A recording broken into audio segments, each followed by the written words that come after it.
Hi, I'm Travis Freed, Director of Crisis and Recovery Services at Family Service and Guidance Center.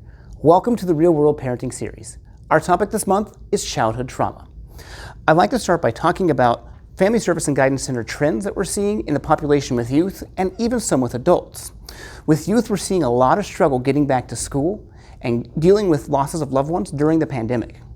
It's very important to keep in mind that during the pandemic, as I'm sure many of you know, we didn't get to go to funerals of our loved ones that we lost. They were virtual. We may not have seen them in the last days due to the pandemic. That's been our big struggle, allowing our youth to find ways to mourn and cope in different ways, and something our field is dealing with learning as well. As parents, I'm sure there's a challenging complication for you as well, and it's something to definitely be keeping an eye out for. Kids are struggling more in schools than we've ever seen before, more so with trauma and anxiety-related disorders. One important thing to keep in mind with trauma is just because trauma affects you doesn't mean it's going to affect everybody else. Trauma presents differently to every single person. From one person, the death of a dog can be traumatic, while the other person, a sexual assault, may not be traumatic. It depends on that person's makeup. It depends on what that person's experienced in their life. So each individual person will define what their trauma is, and while it might not be trauma to you, it might be trauma to them. So keep in mind, your child may be experiencing something that they think is traumatic. Maybe bullying at school, maybe sexually harassed at school, that maybe you've dealt with or had to happen in your life as well. You may not have found that traumatic and found ways to cope with it and deal with it on your own, but your child may be struggling with it due to a different makeup. That's nothing wrong with what you've done as a parent. That's nothing wrong with what your child has done either. It's just a different world we live in, it's a different time frame, and it's a different situation in a different setting. A small tweak to each setting may have changed the things drastically. We just don't know.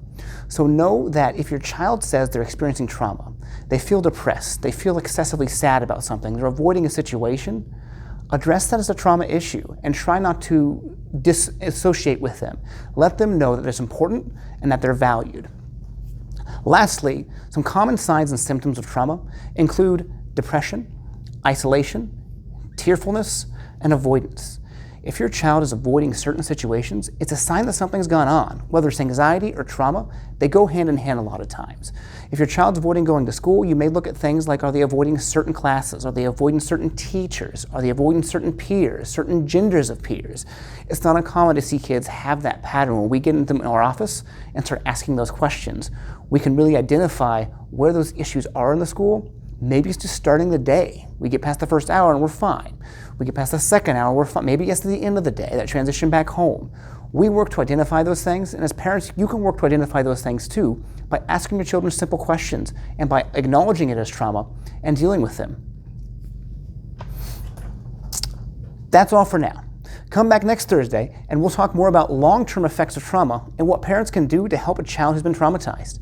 Thanks for all of you coming today. I'm Travis Freed, and thanks for watching.